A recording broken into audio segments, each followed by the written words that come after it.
مرکز مطبوعات وزارت کارهای داخلی تاجیکستان از آشکار شدن یک حالت قلابی به مبلغ خیلی بزرگ خبر داد.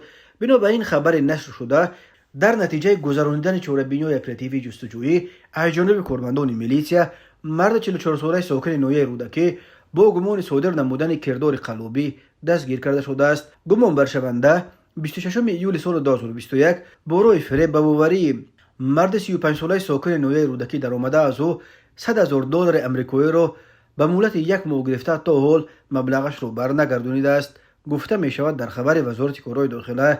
تفصیلات دیگر این قضیه نشر نشده است. خود جانب‌های ضد دخل جبر دیده و نفر متهم به قلابی برای شرح مستقیم قضیه دسترس نیستند. وزارت کارهای داخله تنها اضافه کرده است که از روی حادثه مذکور تفتیشات ادامه دارد. قلابی بعد دزدی دومین نوعی از همه رایج جنایت در تاجیکستان به شمار می رود. هر سال در جمهوری بیش از 3000 حالت قلابی ثبت کرده می شود و عملا قریب هر جنایت هفتم در تاجیکستان صادر شده این قلابی می باشد.